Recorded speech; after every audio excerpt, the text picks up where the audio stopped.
O som do café a estilhaçar-se contra o mármore ecoou pela mansão dos Wellington como um tiro. Rebecca ficou a olhar para o líquido castanho a escorrer pelos armários brancos personalizados, cada gota marcando o fim de algo que ela ainda não conseguia nomear. É isso que acontece quando me mentes, Rebecca. A voz pertencia a Marcus Wellington. Embora ela mal a reconhecesse agora, o seu marido de 20 anos estava na cozinha deles. O rosto contorcido de uma raiva que ela nunca tinha visto antes. O fato caro amarrotado. O cabelo prateado despenteado, tão diferente do milionário composto, ex-marido, que mais tarde ela descreveria aos advogados. Marcus, por favor, sussurrou Rebecca, a voz mal audível no silêncio repentino. Podemos falar sobre isto com calma. Calma. O riso dele foi cortante, perigoso. Queres calma depois do que fizeste? Mas o que é que ela tinha feito? 3 dias antes. Rebecca procurava simplesmente documentos fiscais no escritório de Marcus em casa. Precisava dos recibos de donativos. Para o contabilista, uma tarefa mundana que se tornará tudo menos mundana quando abriu o armário de arquivo privado dele. A cadeira de couro rangeu enquanto ela remexia em pastas marcadas com nomes que não reconhecia. Meridian Holdings, Sunset Investments, Caribbean Trust Fund. Cada pasta continha extratos bancários. A mostrar transferências que lhe fizeram o estômago dar um nó. $50.000 aqui, 75 mil ali. Tudo de contas conjuntas para destinos de que ela nunca ouvirá falar. O que é isto? Sussurrou ela para o escritório vazio. A olhar para números que não faziam sentido. Marcus ganhava bem como CEO de uma empresa tecnológica. Mas estas não eram despesas de negócio. Eram transferências pessoais para contas offshore. O telemóvel vibrou com uma mensagem de Marcus. A trabalhar até tarde outra vez. Não esperes por mim. Mas ela sabia que ele não estava no escritório. Na terça-feira passada, ligou a secretária dele a perguntar quando é que ele chegava para jantar. A mulher soou confusa. Senhora Wellington, o Sr. Wellington saiu às 3 da tarde. Rebecca desligou sem explicação. Uma certeza fria instalar-se-lhe no peito. O marido mentia sobre onde passava as noites. E agora ela sabia que ele mentia também sobre o dinheiro deles. De pé na cozinha, agora a ver o café a pingar no chão. Rebecca percebeu o quão ingênua tinha sido. Confrontou Marcus a contar com confusão, talvez vergonha. Em vez disso, libertou algo violento e assustador. Marcus, encontrei uns papéis ontem, disse ela naquela manhã. A voz a tremer enquanto lhe servia o café habitual, preto, com 2 açúcares, na caneca azul de cerâmica que lhe comprará para o aniversário de casamento. Papéis. Ele nem levantou os olhos do telemóvel, a deslizar por e-mails com a intensidade focada que o tornava bem-sucedido nos negócios. E distante em casa. Extratos bancários. Transferências grandes. Não percebo. O silêncio esticou-se entre eles como um fio tenso. A máquina de café terminou de fazer com o último suspiro, o único som na cozinha cavernosa. Rebecca, estás a imaginar coisas. O tom dele era condescendente, a mesma voz que usava com empregados que punham em causa suas decisões. $50.000 para Meridian Holdings, 75 mil para Sunset Investments. Marcus. Estas são as nossas contas de reforma a serem esvaziadas. Foi então que a chávena de café voou junto à cabeça dela. Agora, enquanto Marcus corria para a garagem, Rebecca tocou na têmpora onde o portátil dele a tinha atingido. Momentos depois, os dedos vieram com sangue. 20 anos de casamento. E nunca o tinha visto violento. Casara com um homem que lhe trazia flores todas as sextas-feiras, que lhe abria a porta do carro e puxava cadeiras. Quando é que esse homem se tornará alguém que lhe atirava coisas à cabeça? A porta da cozinha bateu com força, seguida pelo rugido do BMW de Marcus. A acelerar pela entrada circular da casa. Rebecca afundou-se no chão, sentada entre o café derramado. A cerâmica partida e, finalmente, deixou-se chorar. Tinha 52 anos, uma ex-professora, que deixará a carreira para apoiar as ambições de Marcus. Não tinha rendimento próprio. Nenhuma conta poupança que ele não controlasse. Nenhuma vida que existisse independentemente de ser Senhora Marcus Wellington. Durante 20 anos, ela fora metade de um casal perfeito. a assistir a galas de beneficência e eventos em clubes de campo, a sorrir ao lado do seu marido bem-sucedido. Agora, estava sozinha no chão da cozinha, a sangrar e com medo, a perceber que a perfeição sempre fora uma ilusão. O telefone tocou. Patrícia Reis. A sua amiga mais próxima desde a universidade. Querida, pareces péssima, disse Patrícia quando Rebeca atendeu. A doutora Patrícia Reis tornará-se uma terapeuta de sucesso, mantendo seu caloroso sotaque sulista, apesar de décadas na Nova Inglaterra. O que se passa? Acho que o meu casamento acabou, sussurrou Rebeca. O que aconteceu? Rebeca olhou em volta da cozinha. As bancadas de mármore que Marcos insistira em ter, os eletrodomésticos de nível comercial que nunca precisaram, o recanto do pequeno almoço onde comeram em silêncio durante meses. Tudo aquilo parecia agora um cenário de teatro, para uma peça que já não queria representar. Tenho pensado, disse Rebeca, usando a frase que sempre precedia suas revelações mais difíceis. Não sei quem sou, Patrícia. Não sei quando me tornei alguém que precisava de permissão para verificar as nossas próprias contas bancárias. Este foi o momento, sentada no chão da sua cozinha, com 52 anos, em que Rebecca Wellington começou a compreender que alguns capítulos da vida não terminam com celebração, mas com som de vidro a partir-se, e a decisão de, finalmente, parar de limpar a confusão deixada por outra pessoa. O sangramento parara, mas outra coisa começara. Pela primeira vez em anos, Rebecca estava zangada. E a raiva, como estava prestes a descobrir, podia ser o começo de tudo. A sala de urgências cheirava a desinfetante e desespero. Rebecca estava sentada na maca, com um saco de gelo na têmpora, enquanto a doutora Sarah Collins examinava o golpe deixado pelo portátil de Marcos. Senhora Wellington, isto precisa de pontos, disse a doutora Collins com suavidade. Pode dizer-me como aconteceu? Rebecca tinha praticado a mentira durante os 20 minutos de viagem até ao hospital. Escorreguei na cozinha. Bati com a cabeça no balcão. A doutora Collins hesitou, a caneta suspensa sobre o boletim clínico. Os padrões da laceração sugerem impacto de um objeto plano com cantos, como um livro ou um portátil. Sou muito desastrada, doutora. Tenho de perguntar, sente-se segura em casa? A pergunta ficou a pairar no ar como fumo. Rebecca olhou para as mãos, reparando em quão pálidas pareciam sob as luzes fluorescentes. Quando se tornará tão frágil? Nos tempos em que dava aulas, era forte, confiante, capaz de gerir 30 adolescentes com autoridade e calor. Agora, nem conseguia gerir o próprio marido. Sim, mentiu, sinto-me segura. Mas enquanto a doutora Collins anestesiava sua têmpora e começava a coser, a mente de Rebecca corria. Pensava nas pastas no escritório de Marcos, nos extratos bancários que mostravam roubo sistemático dentro do casamento. Pensava nas chamadas telefônicas dele que terminavam abruptamente quando ela entrava na sala.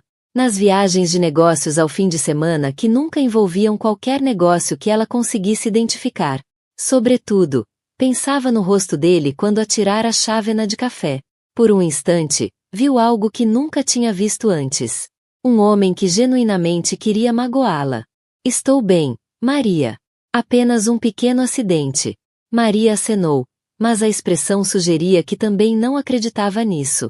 Quantas pessoas na vida de Rebecca conseguiam ver o que ela estava, finalmente, a começar a admitir para si própria? Rebecca subiu as escadas até o quarto principal e sentou-se à sua penteadeira, a estudar o seu reflexo. 52 anos. Com rugas de expressão em redor dos olhos e cabelos grisalhos a entrelaçar-se com os castanhos. Tinha sido bonita, pensou. Não deslumbrante como as jovens que trabalhavam na empresa de Marcos. Mas agradável o suficiente. Marcos costumava dizer que ela tinha olhos bondosos. Quando foi a última vez que ele a elogiou? Quando foi a última vez que a olhou com algo mais do que irritação leve ou indiferença total? O portátil estava na penteadeira e, pela primeira vez em anos, Rebecca abriu-o com um propósito. Pesquisou advogados de divórcio Massachusetts e ficou a olhar para os resultados. A ideia parecia tanto aterradora como entusiasmante. Depois, pesquisou sinais de abuso financeiro e sentiu o estômago afundar ao reconhecer-se em cada artigo. O acesso controlado ao dinheiro. O secretismo sobre as finanças. A punição por fazer perguntas. O telefone voltou a tocar. Desta vez era Ashley Parker, a assistente de Marcus. Senhora Wellington, é a Ashley, do escritório do Sr. Wellington. Ele pediu-me para confirmar a reserva de jantar no Giovanni's para as 19 horas. Rebecca nunca tinha feito essa reserva. Ashley, foi o meu marido que fez esta reserva? Sim, senhora. Ele disse que estariam os dois lá esta noite, para discutir alguns assuntos importantes de negócios. Que assuntos de negócios? Oh, peço desculpa, senhora Wellington. Presumi que soubesse. Depois de desligar, Rebecca ficou perfeitamente imóvel. Marcus estava a preparar um encontro público, provavelmente para discutir o mal-entendido. Num local onde ela não faria uma cena. Estava a geri-la, como fazia com tudo na vida, com controlo e cálculo. Durante 20 anos, ela jogou esse jogo. Foi a esposa perfeita, nunca questionou, nunca exigiu, nunca insistiu nas suas próprias necessidades ou desejos. Achava que isso fazia dela uma boa parceira. Agora percebia que a tinha tornado numa vítima. Rebecca foi ao armário e tirou um vestido preto, um que comprará para eventos de caridade. Mas raramente usava porque Marcus preferia vê-la de azul. Esta noite, decidiu, usaria exatamente o que quisesse. Enquanto se vestia, Rebecca tomou uma decisão que mudaria tudo. Não iria encontrar Marcus no Giovanni's para ser gerida, controlada ou manipulada a aceitar a versão dele da realidade. Em vez disso, iria finalmente fazer algo que já devia ter feito há anos. Pedir ajuda. Patrícia atendeu ao primeiro toque. Querida, como estás a sentir-te? Patrícia, preciso do nome de um bom advogado de divórcio. Oh, Rebecca, tens a certeza? Pela primeira vez em 20 anos, tenho a certeza absoluta de algo. Conheço a pessoa certa. Michael Thompson. É caro, mas é o melhor do estado em casos financeiros complexos. Complexos financeiramente. Querida, quando homens ricos se divorciam, tentam sempre esconder dinheiro. O Michael encontra tudo. Rebecca escreveu o número com as mãos que já não tremiam. Pela primeira vez desde que descobrira aqueles extratos bancários, sentiu algo além do medo. Sentiu-se poderosa. O escritório de advocacia de Michael Thompson ocupava o último andar de um arranha-céus em Boston, com janelas do chão ao teto a dar para o porto. Rebecca estava sentada numa cadeira de couro que provavelmente custava mais do que o salário mensal da maioria das pessoas, a apertar uma pasta cheia de cópias dos extratos bancários de Marcus. Michael Thompson era mais novo do que esperava, talvez 45 anos, com têmporas grisalhas e olhos azuis penetrantes, que pareciam captar cada detalhe. Falava com a precisão de alguém que cobrava $800 por hora, e valia cada cêntimo. Senhora Wellington, permita-me ser muito claro sobre o que temos aqui. O seu marido tem vindo a mover sistematicamente bens conjugais para contas offshore há pelo menos 2 anos, disse Michael, espalhando os extratos bancários sobre a sua secretária de mogno. Em Massachusetts, isto é considerado fraude financeira num processo de divórcio. Quanto? Perguntou Rebecca. Com base apenas nestes extratos, aproximadamente 3,2 milhões de dólares. O número atingiu Rebecca como outro portátil na cabeça. 3 milhões. Marcus tinha roubado 3 milhões ao casamento deles e escondido dela. Mas isso não é tudo, continuou Michael. Senhora Wellington, tem conhecimento de que o seu marido está a ter um caso? A respiração de Rebecca parou. Suspeitava, mas Ashley Parker é assistente dele há 3 anos, e amante há 2. Está, neste momento, grávida de 6 meses. A sala pareceu girar. Rebecca agarrou-se aos braços da cadeira, a lutar contra a náusea. Grávida?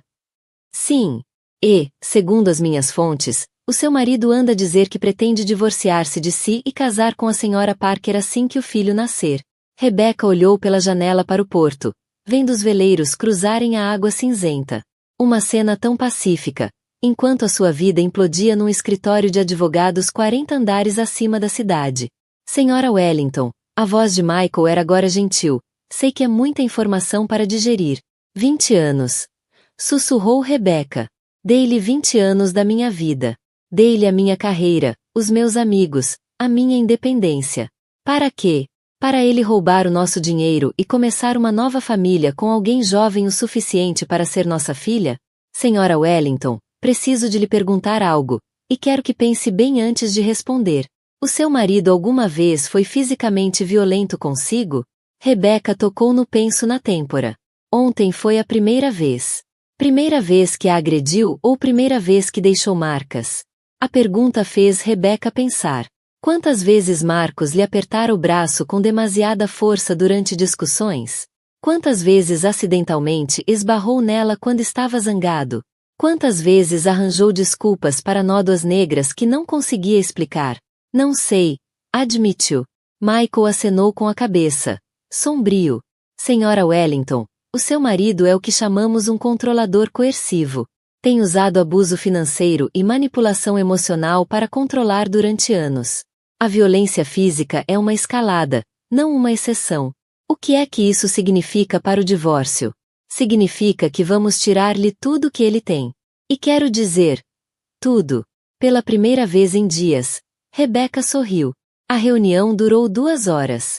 Michael explicou a lei do divórcio em Massachusetts. Os direitos sobre bens comuns e as penalizações por esconder patrimônio durante um processo. Esboçou uma estratégia que congelaria as contas offshore de Marcos, exporia o caso extraconjugal e protegeria Rebecca de mais violência. Precisarei de um adiantamento de $50.000 para começar, disse Michael ao concluir. O coração de Rebecca afundou. Não tenho acesso a tanto dinheiro. O Marcos controla todas as nossas contas. Senhora Wellington, tem direito a metade de tudo nessas contas. Posso submeter uma moção de emergência para lhe dar acesso imediato aos fundos conjugais. Na verdade, dado o abuso financeiro, espero que o tribunal seja bastante sensível à sua situação. Ao sair do escritório de advocacia, Rebecca sentiu algo que não experimentava há anos: esperança. Não a esperança silenciosa e desesperada a que se agarrava nos maus momentos do casamento, mas esperança real, concreta, baseada em direitos legais e patrimônio financeiro. Rebecca abriu a porta do carro. Eu estou em casa, Marcos. Pela primeira vez em 20 anos, estou exatamente onde pertenço. Ela saiu do carro e afastou-se, o coração a bater com força, mas os passos firmes. Atrás dela, ouviu o motor arrancar e o carro afastar-se, os pneus a chiar no alcatrão. Enquanto caminhava até ao seu próprio carro, Rebecca percebeu algo importante. Já não tinha medo. Zangada? Sim. Magoada. Devastada. Traída. Completamente ponto, mas não tinha medo. O medo estava a prender. Era um luxo que já não podia permitir-se. A detetive Maria Johnson tinha a voz rouca de quem passou 20 anos a ouvir mentiras e meias-verdades. Sentou-se em frente a Rebecca no gabinete de apoio às vítimas no Hospital Geral de Boston, as mãos envelhecidas, dobradas sobre uma pasta manila que continha os registros médicos de Rebecca. Senhora Wellington, a sua vizinha ligou a reportar um distúrbio doméstico ontem de manhã, disse a detetive Johnson, falando devagar e com clareza. Ela ouviu gritos, depois vidro a partir-se, depois um carro a acelerar. Quando os agentes chegaram à sua casa, encontraram sangue na cozinha e indícios de violência. Rebecca tocou nos pontos na têmpora. Foi um acidente, senhora. Os padrões de salpicos de sangue sugerem o contrário. Alguém atirou um objeto contra si com força considerável. Eu provoquei-o, questionei os negócios dele. A detetive Johnson inclinou-se para frente, a expressão paciente mas firme. Senhora Wellington, não há nenhum comportamento que justifique violência doméstica. Nenhum. Pode contar-me sobre esses negócios? Rebecca hesitou. Michael Thompson aconselhara-a a cooperar com a polícia, mas ainda se sentia desleal por discutir os assuntos privados de Marcos com uma estranha. O meu marido tem movido dinheiro para contas offshore sem o meu conhecimento.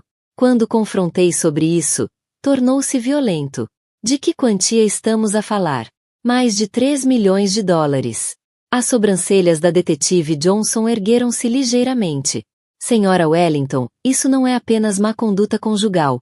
Pode ser desfalque, evasão fiscal ou branqueamento de capitais. O seu marido alguma vez mencionou sentir pressão no trabalho? Algum problema comercial ou legal? O Marcos é dono da sua empresa, a Wellington Technologies. Sempre foi muito bem-sucedido. Pessoas bem-sucedidas às vezes desesperam quando o sucesso é ameaçado. Senhora Wellington, vou perguntar-lhe algo e quero que pense com cuidado antes de responder. Acredita que o seu marido pode tentar magoá-la de novo? A pergunta ficou no ar como um desafio. Rebecca pensou no aperto de Marcos no seu pulso no parque de estacionamento. No cálculo frio nos olhos dele quando a ameaçou. Sim, disse ela, baixinho. Acho que pode. A detetive Johnson abriu a pasta e tirou uma fotografia. Senhora Wellington, reconhece esta mulher? Rebecca fixou a imagem de uma jovem loira com olhos azuis brilhantes e um sorriso radiante. Bonita da forma que fazia mulheres mais velhas sentirem-se invisíveis. Não, acho que não. Esta é Ashley Parker. Trabalha como assistente pessoal do seu marido. Também está grávida de 6 meses do filho dele. As palavras atingiram Rebecca como um golpe físico. Ver o rosto da mulher tornou o caso real de uma forma que os documentos legais não conseguiam. Como sabe disso? A senhora Parker apresentou-se ontem à tarde. Tem estado a ter dúvidas sobre a relação com seu marido, especialmente depois de saber da violência contra si. A detetive Johnson tirou outro documento. A senhora Parker forneceu-nos estas gravações de conversas com seu marido ao longo dos últimos 2 meses. Nelas, ele fala dos planos para se divorciar, casar com ela e garantir que a senhora recebe o mínimo possível no acordo. Rebecca olhou para a transcrição que a detetive lhe entregou. As palavras de Marcos, captadas a preto e branco, revelavam um nível de cálculo que a deixou sem fôlego. Ele andava a planear isto há meses. Sussurrou Rebecca. Fica pior, senhora Wellington. Na gravação mais recente, feita há 3 dias, o seu marido fala sobre garantir que você não cause problemas durante o processo de divórcio. A citação exata é: a Rebecca não será um problema por muito mais tempo. O que é que isso quer dizer? Não temos a certeza, mas combinado com a violência e os crimes financeiros, temos provas suficientes para obter uma ordem de restrição e congelar os bens dele enquanto investigamos. Rebecca sentiu uma mistura estranha de alívio e terror. Alívio por alguém finalmente acreditar nela, por os crimes de Marcos estarem a ser levados a sério. Terror sobre o que ele poderia fazer ao perceber que a vida que construiu cuidadosamente estava a desmoronar-se. Detetive Johnson, o que acontece agora? Agora construímos um caso. Crimes financeiros, violência doméstica, talvez conspiração. O seu marido cometeu erros muito graves, senhora Wellington. Homens ricos acham sempre que são demasiado espertos para serem apanhados. Naquela tarde, Rebecca encontrou-se com a doutora Patrícia Reis numa pequena cafetaria perto do hospital. Patrícia ouviu as revelações da manhã com crescente raiva. Querida, tenho estado preocupada contigo há anos, disse Patrícia, mexendo no latte com força desnecessária. O Marcos tem te isolado, controlado, diminuído. Vi a minha melhor amiga desaparecer. Dentro de um casamento que lhe matava lentamente o espírito. Por que não disseste nada? Tentei. Lembras-te há 2 anos, quando sugere que voltasses ao ensino. Disseste que o Marcos achava desnecessário, que o teu trabalho era apoiar a carreira dele. Rebecca lembrava-se. Tinha ficado entusiasmada com a ideia de voltar à educação. Mas Marcos rejeitara a ideia de forma tão completa que ela sentiu-se ridícula por sequer a considerar. Achei que ele me estava a proteger do estresse. Ele estava a proteger-se da responsabilidade. Rebecca, o abuso narcisista é insidioso. Acontece tão gradualmente que nem percebes quanto de te perdeste. Até que alguém como a detetive Johnson te ajude a ver a verdade. Rebecca pensou na frase abuso narcisista. Soava clínica, quase impessoal, mas descrevia algo profundamente pessoal. A lenta erosão da sua identidade ao longo de 20 anos de casamento. Patrícia, achas que posso reconstruir a minha vida aos 52? Achas que é tarde demais para ser independente? Patrícia estendeu a mão por cima da mesa e apertou a mão de Rebecca. Querida, acho que 52 é exatamente a idade certa para te tornares quem sempre foste destinada a ser. Nessa noite, Rebecca sentou-se sozinha no seu quarto de hotel temporário. Michael Thompson aconselhara-a a não voltar para casa até a ordem de restrição ser oficializada. Ligou à irmã na Califórnia. Jenny, sou eu, a Rebecca. Rebecca. Como estás? Há meses que não falamos. A conversa que se seguiu foi uma das mais difíceis da vida de Rebecca. Explicar os crimes de Marcos, a violência, o abuso financeiro, a traição. Mas enquanto falava, Rebecca percebeu algo importante. Não sentia vergonha. Pela primeira vez em anos, estava a contar a verdade sobre a sua vida, sem filtros, sem suavizar, sem desculpas. Era como libertar-se de uma pele em que esteve presa. Rebecca, podes vir ficar comigo, ofereceu Jenny. Tira tempo para entender tudo. Obrigada, mas preciso de ficar aqui e lutar. Preciso de levar isto até ao fim. Tens a certeza? Parece perigoso. Ao sair da esquadra naquela noite, Rebecca sentiu algo que não experimentava há décadas. Clareza total sobre quem era e o que precisava de fazer. Marcos cometera um erro crucial: subestimar a mulher que passou 20 anos a diminuir. A dona de casa apagada que ele desprezava tão arrogantemente estava prestes a mostrar-lhe exatamente do que era capaz. A sala de guerra no escritório de Michael Thompson parecia o quartel-general de uma grande investigação criminal.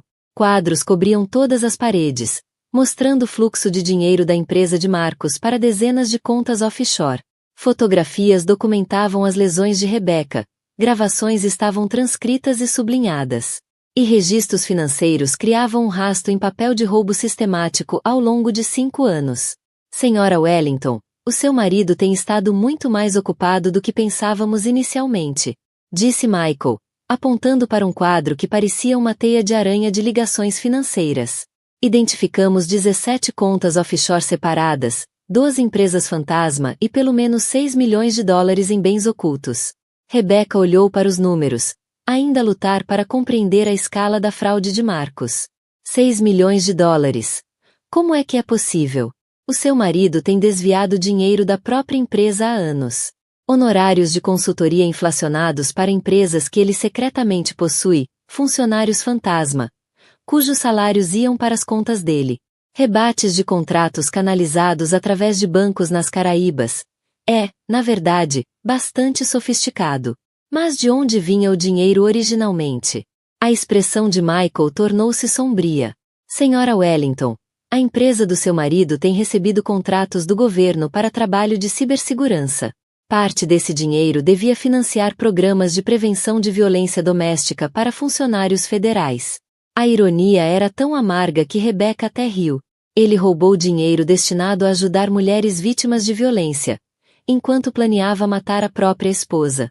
Os procuradores federais estão muito interessados nesse aspecto. Isto já não é apenas um caso de divórcio, Rebecca.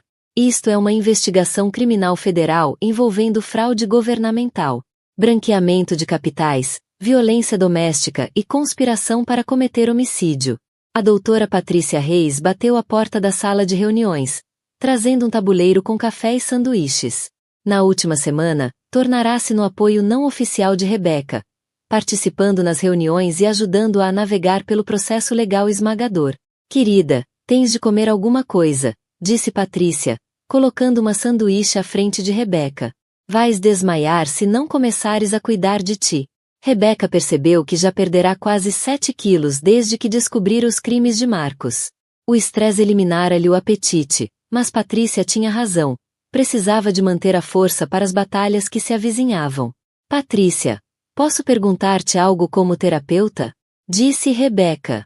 Como é que alguém vive com uma pessoa durante 20 anos sem ver quem ela realmente é? Patrícia sentou-se ao lado dela, com uma expressão pensativa. Rebecca, o abuso narcisista é desenhado para ser invisível. Agressores como Marcos são peritos em apresentar rostos diferentes a pessoas diferentes. O homem com quem casaste provavelmente não era totalmente falso. Era apenas uma faceta de uma personalidade manipuladora e complexa. Mas os sinais deviam estar lá. Eram subtis no início. Depois, gradualmente, tornaram-se mais óbvios. A forma como ele te isolou dos amigos e da família. A forma como controlava o teu acesso ao dinheiro. Como desvalorizava as tuas opiniões e te fazia duvidar da tua própria percepção.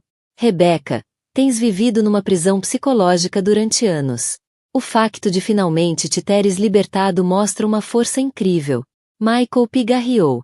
Senhoras, odeio interromper, Mas temos um desenvolvimento. Ashley Parker quer encontrar-se com a Rebecca. O estômago de Rebecca apertou-se. Por quê? Ela diz que tem informações sobre os planos do Marcus que não partilhou com a polícia. Informações que podem ajudar a protegê-la. 2 horas depois, Rebecca sentava-se em frente a Ashley Parker numa sala privada do gabinete do procurador. Ashley parecia exausta, a gravidez evidente por baixo de uma camisola larga. As mãos tremiam enquanto bebia chá de ervas. Senhora Wellington, não sei como pedir desculpa pelo que fiz à sua vida, começou Ashley, a voz mal audível. Podes começar por dizer-me a verdade, respondeu Rebecca. Ashley inspirou com dificuldade. O Marcus disse-me que vocês se iam divorciar de qualquer forma. Disse que estavas infeliz, que tinhas concordado com uma separação discreta. Fez parecer que eu estava a ajudar num momento difícil, não a destruir um casamento. E acreditaste nisso? Quis acreditar, Senhora Wellington. Eu tinha 26 anos quando comecei a trabalhar para ele. Nunca tinha tido um patrão que prestasse atenção em mim. Nunca me senti importante ou valorizada. Quando Marcus começou a mostrar interesse, pareceu um conto de fadas. Rebecca estudou o rosto de Ashley, vendo exaustão e arrependimento genuíno. Quando percebeste que não era um conto de fadas? Há cerca de 3 meses, quando ele começou a falar sobre garantir que você não causaria problemas durante o divórcio. A forma como falava de si mudou. Deixou de ser triste ou arrependido, tornou-se frio, calculista. Ashley, a polícia disse que tens informações que podem ajudar-me. O que é? Ashley tirou da mala um pequeno gravador digital. Tenho gravado as nossas conversas há semanas. O Marcus não sabe. Tive medo que ele tentasse culpar-me por tudo se as coisas corressem mal. Ela carregou em play e a voz de Marcus encheu a sala. Ashley, tens de perceber uma coisa. A Rebecca não vai simplesmente desaparecer em silêncio. Ela vai lutar. E quando lutar, vai descobrir coisas que podem destruir-nos aos dois. Que tipo de coisas? Os contratos federais. A rota do dinheiro.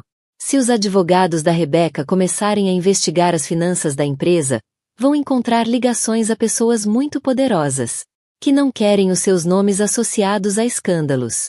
Rebecca inclinou-se para frente. O que é que isso quer dizer? Ashley parou a gravação.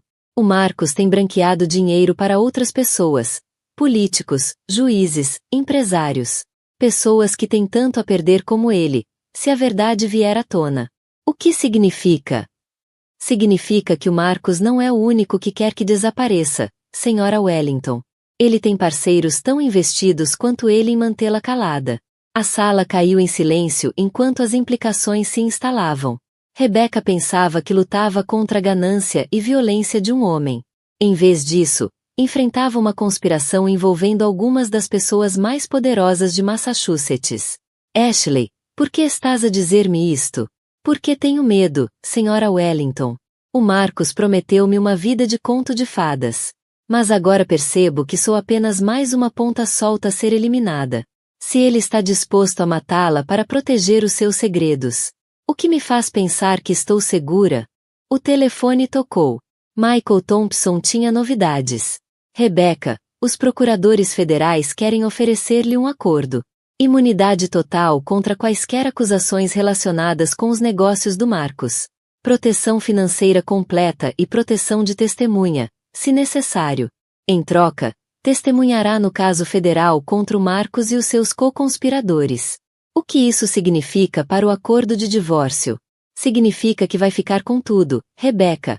A casa, a empresa, todos os bens escondidos que conseguirmos recuperar. O governo federal está muito motivado em garantir que se sinta segura e protegida. Testemunhas colaboradoras em casos de corrupção têm de ser bem tratadas. Rebecca pensou nas gravações da Ashley, na teia de corrupção que Marcus construíra, no perigo que enfrentava de pessoas cujos nomes nem sequer conhecia. Michael, se eu aceitar isto, quanto tempo até tudo acabar? O julgamento pode demorar entre 6 meses a 1 ano. Mas Rebecca, isto já não é apenas o teu divórcio. É sobre derrubar uma rede de oficiais corruptos que tem roubado dinheiro público há anos.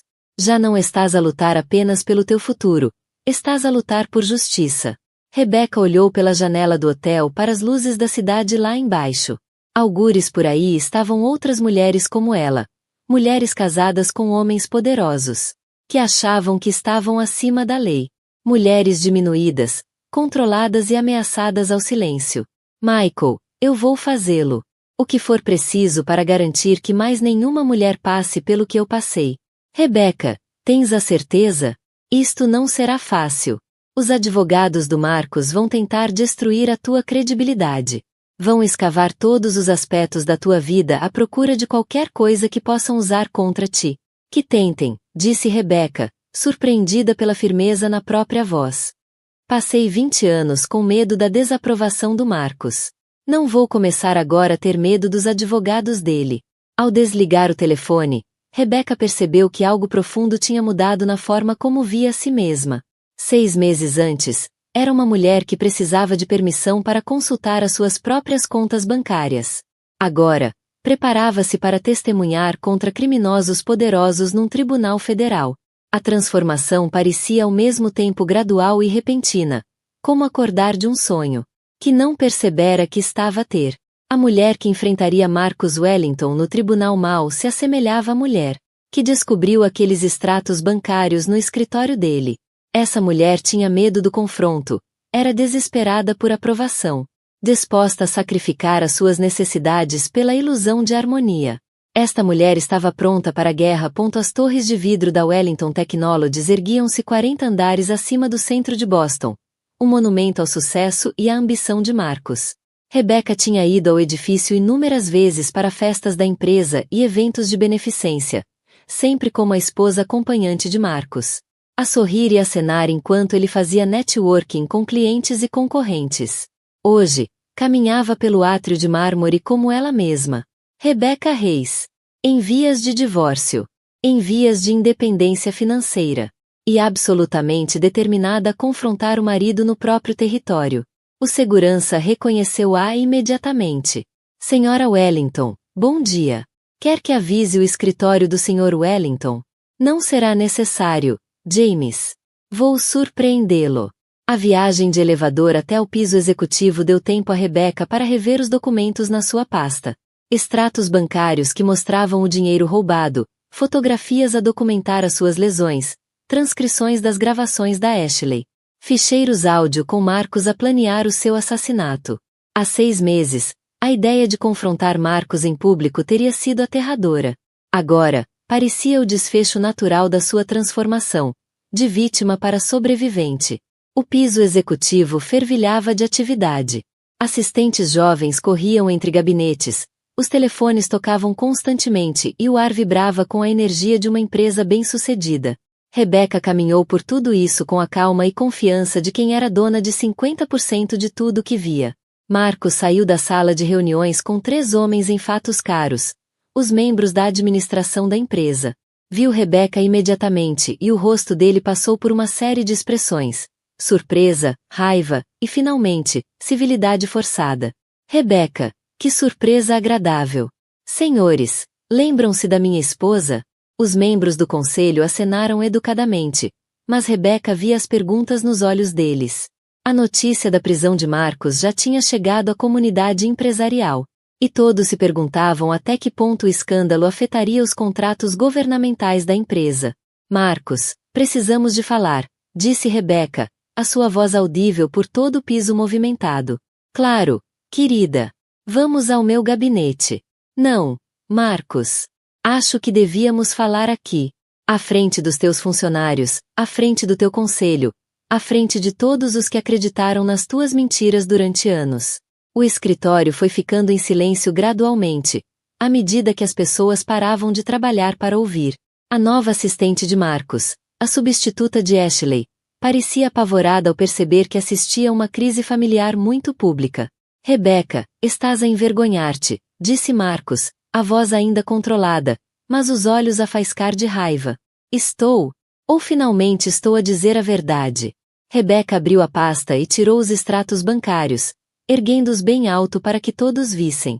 Senhoras e senhores, gostava de partilhar algumas informações sobre o vosso CEO. Nos últimos 5 anos, Marcus Wellington tem roubado sistematicamente esta empresa. E este casamento. Sussurros de espanto ecoaram pelo escritório. Telemóveis começaram a surgir à medida que os funcionários percebiam que estavam a testemunhar algo digno de notícia. Rebecca, para com isso imediatamente, disse Marcus, avançando. Estás a ter um colapso. Não, Marcus. Estou a ter um despertar. A voz de Rebecca ficou mais forte, com a autoridade de quem já tinha gerido 30 adolescentes numa sala de aula. 6 milhões de dólares, senhoras e senhores. É quanto vosso CEO roubou das contas da empresa e escondeu em bancos offshore. O membro da administração Richard Stevens deu um passo à frente. Senhora Wellington, essas são acusações muito sérias. Não são acusações, Sr. Stevens. São acusações federais. Marcus foi preso na semana passada por desfalque, branqueamento de capitais, violência doméstica e conspiração para cometer homicídio. O silêncio que se seguiu foi ensurdecedor. Rebecca via os cálculos a acontecer nos rostos de todos. A realização de que a reputação da empresa estava prestes a ser destruída pelo próprio CEO. A fachada de Marcus finalmente quebrou-se. Sua estúpida doente. Rosnou ele, avançando para Rebecca. Tens ideia do que fizeste? Sabes quantas pessoas vais magoar com essas mentiras vingativas? As únicas mentiras aqui são as tuas, Marcus. As que contas há anos. Rebecca manteve-se firme, mesmo com Marcus a aproximar-se. Conta-lhe sobre a Ashley Parker, Marcus. Conta-lhe sobre o bebê que estás a ter com a tua assistente enquanto planeavas matar a tua mulher. Marcus. Disse Catherine Walsh, membro do conselho, num tom severo. Isto é verdade? Marcus virou-se bruscamente, o rosto vermelho de fúria e pânico. Estas são acusações desesperadas de uma mulher mentalmente instável que não consegue aceitar que o casamento acabou. Senhora Wellington, afirma que o meu cliente planeava matá-la. Não é possível que tenha interpretado mal uma gravação feita por uma amante grávida com seus próprios motivos. Rebecca olhou diretamente para Marcus pela primeira vez desde que entrou na sala. Senhor Rotem, vivi com seu cliente durante 20 anos. Conheço a voz dele, a forma como fala, o modo como pensa. Não houve qualquer engano. Marcus Wellington planeou matar-me para proteger a sua rede criminosa. Quando Ashley Parker subiu ao banco das testemunhas, estava visivelmente grávida, e claramente aterrorizada. Testemunhou sobre a manipulação de Marcus, as promessas de casamento e segurança financeira, e o medo crescente ao perceber a dimensão dos crimes dele. Senhora Parker, por que decidiu gravar as suas conversas com o arguido? Porque estava com medo, respondeu Ashley, a voz quase inaudível. O Marcus começou a falar em fazer pessoas desaparecer, em resolver problemas de forma permanente. Percebi que podia ser o próximo problema que ele decidisse resolver. As provas financeiras foram apresentadas pela contabilista forense do FBI, Margaret Foster, que passou meses a seguir o rastro do dinheiro roubado através de dezenas de contas e empresas fantasma. Agente Foster, pode resumir as suas conclusões quanto aos crimes financeiros do arguido? Identificamos aproximadamente 8,5 milhões de dólares em fundos desviados. O arguido desviou sistematicamente dinheiro de contratos governamentais destinados a programas de prevenção de violência doméstica. E lavou esses fundos através de contas offshore que controlava. A ironia não passou despercebida. Marcus tinha roubado dinheiro destinado a ajudar mulheres vítimas de abuso, enquanto planeava assassinar a própria esposa. Quando a acusação terminou, David Rotem chamou apenas uma testemunha de caráter, que falou sobre as doações e envolvimento comunitário de Marcus. O testemunho soava vazio frente à montanha de provas dos seus crimes. A juíza Anderson fez um intervalo de 1 hora para analisar as provas. Quando o tribunal retomou, a sua decisão foi rápida e decisiva. Com base nas provas apresentadas, o tribunal considera que existe causa provável para acreditar que Marcus Wellington cometeu os crimes que lhe são imputados. Este caso avançará para julgamento. Fixou a fiança de Marcus em 5 milhões de dólares, um valor calculado para garantir que permaneceria sob custódia, dado o risco de fuga devido às contas offshore. Enquanto os agentes levavam Marcus, ele virou-se para olhar Rebecca uma última vez. Ela esperava ver raiva ou ódio, mas viu algo que parecia quase surpresa. Como se não conseguisse acreditar que a mulher que controlara durante 20 anos encontrara força para o destruir. À porta do tribunal, Rebecca estava com a sua equipa jurídica e fez uma breve declaração à imprensa reunida. Hoje representa uma vitória, não apenas para mim, mas para todas as mulheres que já ouviram que estavam a imaginar o abuso, que foram culpadas pelos crimes dos maridos, que se sentiram impotentes nas suas próprias vidas. O sistema judicial funcionou hoje, e estou grata. Um jornalista gritou. Senhora Wellington, e agora? O que vem a seguir para si? Rebecca sorriu, sentindo-se genuinamente feliz pela primeira vez em meses. Vou voltar a dar aulas. Vou usar a minha independência financeira para ajudar outras mulheres a escapar de relações abusivas. E vou viver a vida que devia ter vivido desde o início. Enquanto descia os degraus do tribunal com Patrícia ao seu lado, Rebecca percebeu que a mulher que descobrira aqueles extratos bancários 9 meses antes desaparecera para sempre. No seu lugar estava alguém mais forte, mais sábia, e absolutamente certa do seu próprio valor. A transformação estava completa. 6 meses depois, o Tribunal Federal estava novamente cheio. Mas desta vez para a audiência de sentença de Marcus Wellington. O júri deliberara apenas 2 horas antes de o declarar culpado de todas as acusações. Fraude governamental, branqueamento de capitais, violência doméstica, conspiração para cometer homicídio e associação criminosa. Rebecca estava sentada na primeira fila da galeria, vestida com um fato azul marinho, comprado com dinheiro da sua própria conta bancária. Uma conta que Marcus nunca controlara, nunca cedera, nunca sequer conhecera. Ao seu lado estava Ashley Parker, com a filha de 4 meses, Emma, ao colo. A relação entre Rebecca e Ashley surpreendera todos, incluindo elas próprias. O que começara como um testemunho partilhado num processo criminal, evoluíra para uma improvável amizade, baseada na sobrevivência mútua, e na compreensão partilhada da manipulação de Marcus. Em pé, ordenou o oficial de diligência, à medida que a juíza Anderson entrava na sala pela última vez no caso Estados Unidos versus Marcus Wellington. Marcus estava de pé junto à mesa da defesa, tendo perdido 18 quilos durante o tempo na prisão. A prisão apagou os últimos vestígios do empresário imponente com quem Rebecca casara. No seu lugar estava um homem que parecia comum, diminuído, derrotado. A juíza Anderson analisou as diretrizes de sentença, os depoimentos das vítimas e as recomendações do Departamento de Condicional. Sr. Wellington foi condenado por crimes que atingem o coração das nossas instituições democráticas. Roubou dinheiro destinado a ajudar os membros mais vulneráveis da nossa sociedade. Abusou da sua posição de confiança como contratado do governo. Terrorizou a sua esposa e planeou o seu homicídio para encobrir os seus crimes. Ela fez uma pausa, deixando o peso das acusações assentar na sala silenciosa. O tribunal condena-o a 25 anos de prisão federal, seguidos de 5 anos de liberdade condicional supervisionada. É ainda condenado a pagar a restituição total de 8,7 milhões de dólares às vítimas dos seus crimes. Rebecca sentiu uma mistura de alívio e tristeza ao observar a reação de Marcus.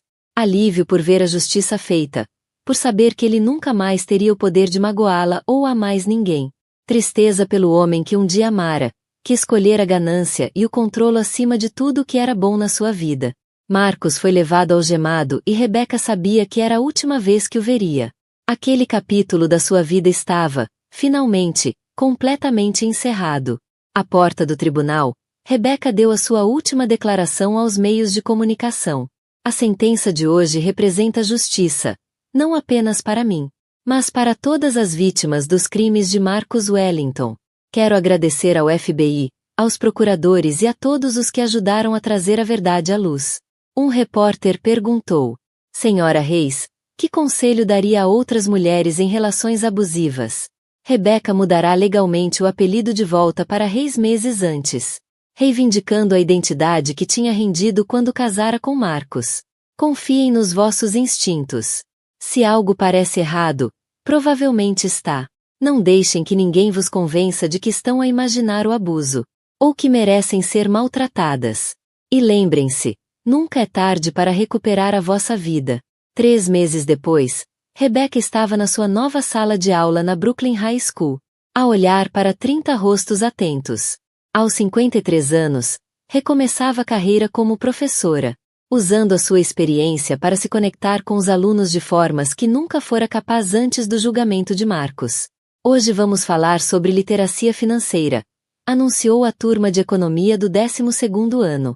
Vamos aprender como se proteger de pessoas que possam tentar controlar-vos através do dinheiro. Senhora Reis, chamou Maria Santos, uma jovem que Rebecca orientava há 2 meses. Conseguiu emprego. A vaga de contabilidade no escritório de advogados.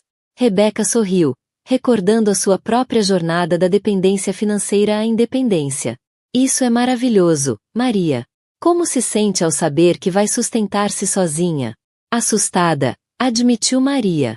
Mas também incrível. Pela primeira vez na vida, não preciso da permissão de ninguém para tomar decisões sobre o meu futuro.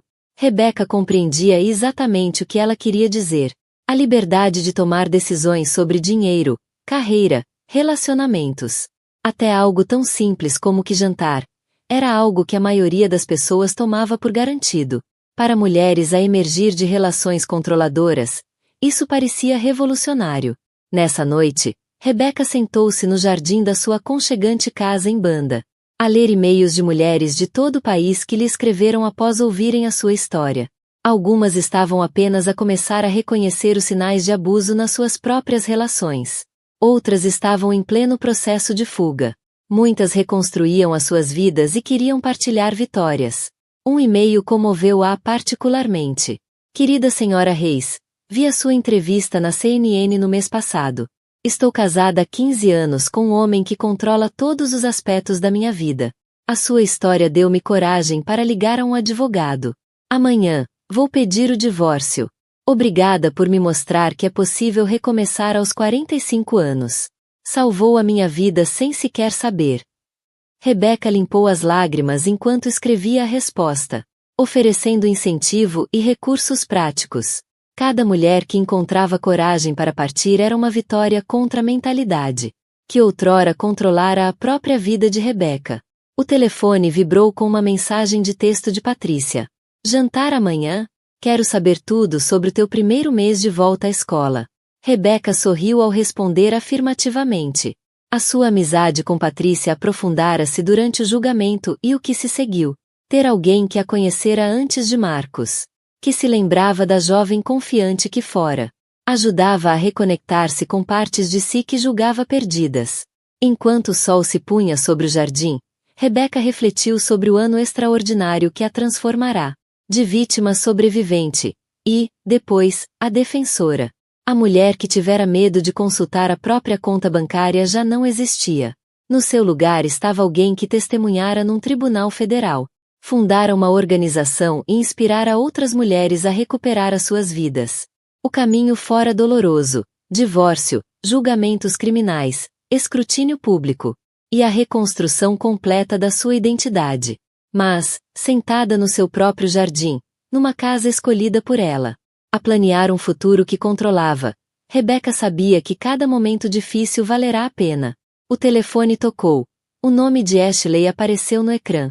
Rebecca, espero não estar a ligar tarde. A Emma acabou de dizer a primeira palavra. O quê? Sorriu Rebecca. Mamãe. Olhou diretamente para mim e disse mamã.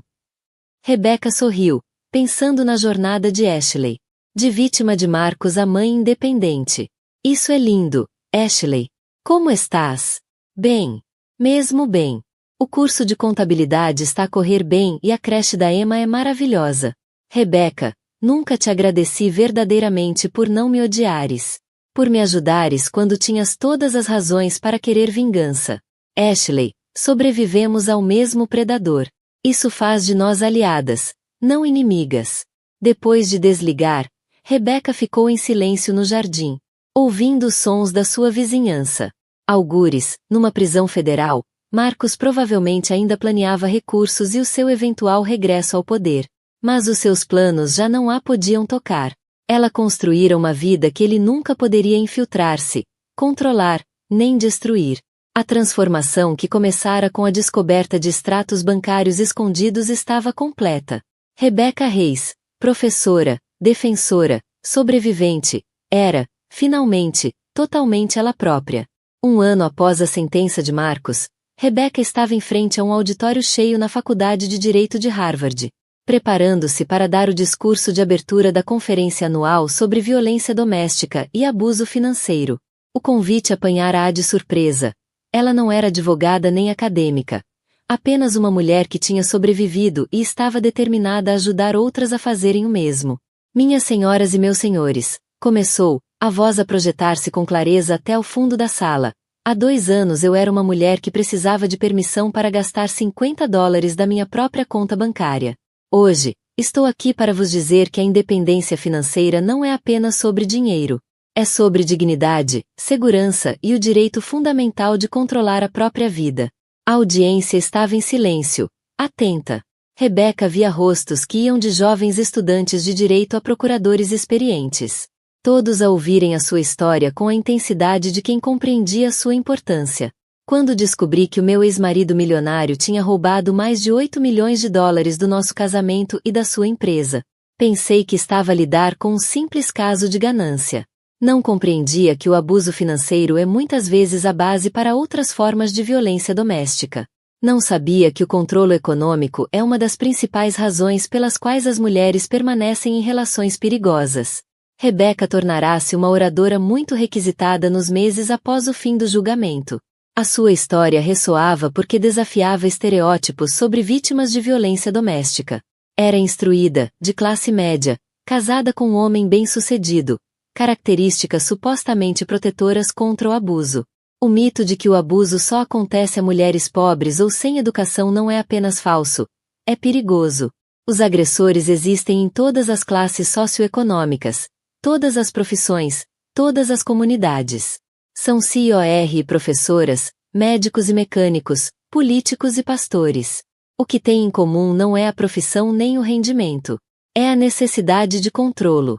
Após o seu discurso, Rebecca foi abordada pela doutora Jennifer Walsh, da Clínica de Violência Doméstica da Faculdade de Direito. Senhora Reis, temos acompanhado seu trabalho de sensibilização. Consideraria desenvolver um programa sobre abuso financeiro para os nossos alunos de clínica? Demasiados advogados não compreendem as dimensões econômicas da violência doméstica. Rebecca aceitou de imediato. Ensinar sempre fora sua vocação. E aquilo parecia a síntese perfeita da sua experiência com a sua paixão pela educação. Mais tarde, nessa tarde, Rebecca dirigiu-se à sua cafetaria favorita em Cambridge, onde concordara em encontrar-se com alguém especial. Caroline Mitchell era uma mulher de 50 anos que tinha contactado através do site da Fundação Rebecca Reis. A sua história era dolorosamente familiar. 25 anos de casamento com um marido controlador. Isolamento sistemático de amigos e família, e abuso financeiro que tornava impossível sair. Senhora Reis, não sei como lhe agradecer por se encontrar comigo, disse Caroline, com as mãos a tremer enquanto levantava a chávena de café. Por favor, chama-me Rebecca. E não tens de me agradecer. Lembro-me exatamente de como te sentes neste momento.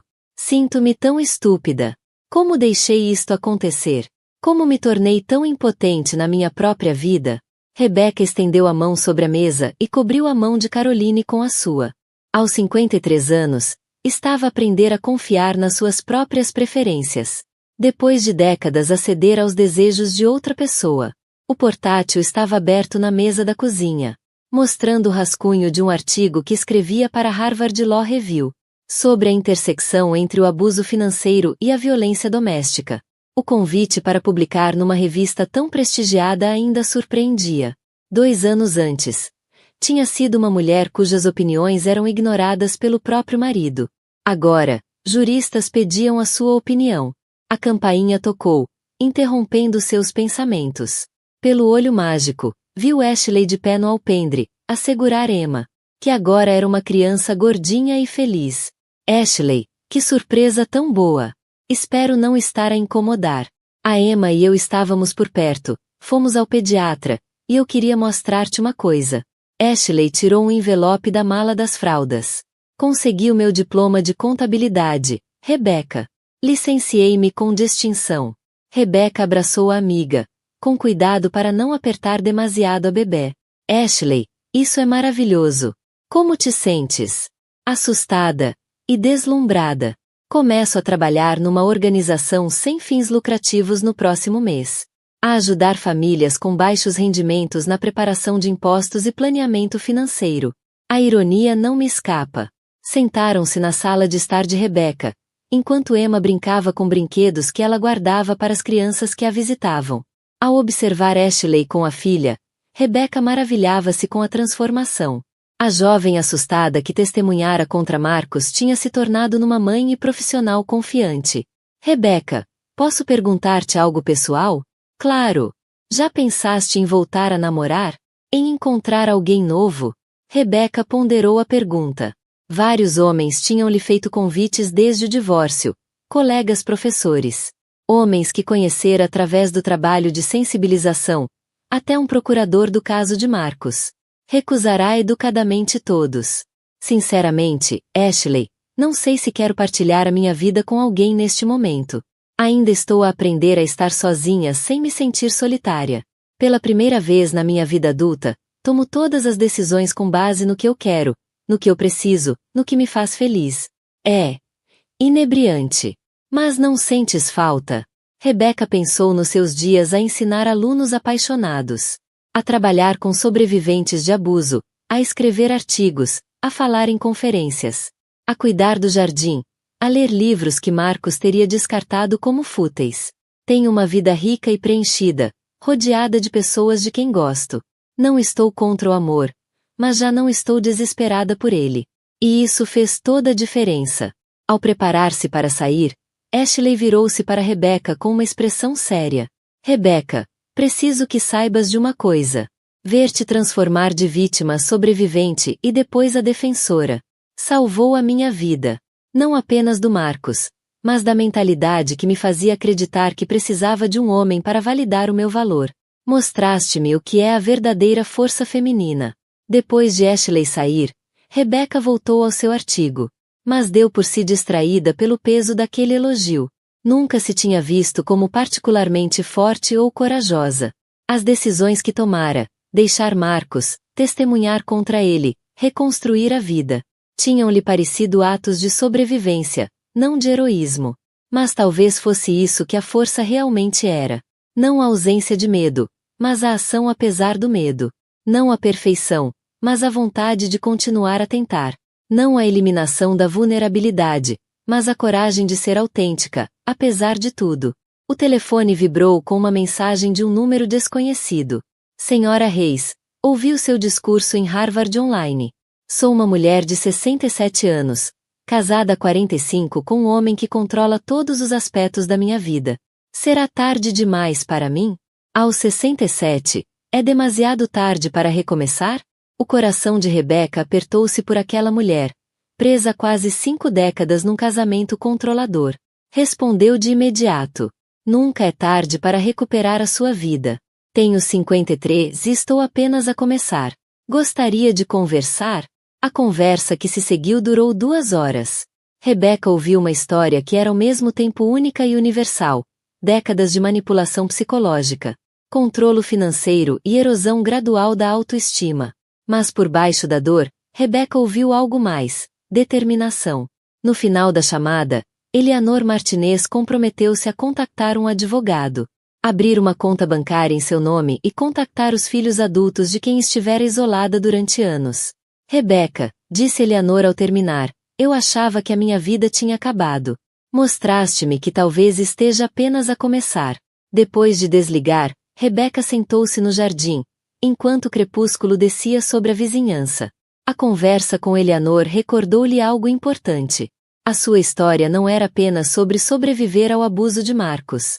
Era sobre descobrir que a transformação era possível, a qualquer idade, em qualquer circunstância. A mulher que descobrira aqueles extratos bancários escondidos 2 anos antes achava que a sua vida estava a terminar. Em vez disso, tinha sido o início de tudo o que estava destinada a ser. Rebecca olhou para as primeiras estrelas a surgirem no céu escurecido e sorriu. Amanhã, iria ensinar os seus alunos sobre independência econômica. Amanhã, iria aconselhar mais uma sobrevivente. Amanhã, Continuaria a escrever artigos que poderiam mudar leis e salvar vidas. Amanhã, acordaria como Rebecca Reis, professora, defensora, sobrevivente e mulher finalmente livre. O som do telefone a tocar interrompeu os seus pensamentos. O identificador mostrava um número que reconhecia do abrigo para vítimas de violência doméstica.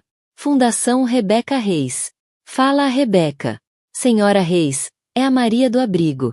Peço desculpa por ligar tão tarde, mas temos aqui uma mulher que pediu especificamente para falar consigo.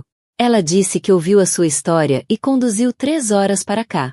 Tem 2 filhos pequenos com ela e está aterrorizada, mas determinada a recomeçar. Rebecca já estava a pegar nas chaves do carro. Diga-lhe que estou a caminho. Diga-lhe que está em segurança agora. E que a nova vida dela começa esta noite. Enquanto conduzia pelas ruas silenciosas em direção ao abrigo, Rebecca refletia sobre a jornada que a tinha levado até ali. A traição de Marcos destruíra a vida que pensava querer, mas dera-lhe a vida que estava destinada a viver. Já não era a esposa de alguém, nem a vítima de alguém, nem a desilusão de alguém. Era Rebecca Reis, uma mulher que recuperara o seu nome, a sua voz e o seu poder para mudar o mundo, uma sobrevivente de cada vez. A transformação que começara com o som de vidro a partir, tinha levado até aqui, uma vida de propósito, autenticidade e esperança. Por vezes, os melhores capítulos começam mesmo quando pensávamos que a história tinha acabado.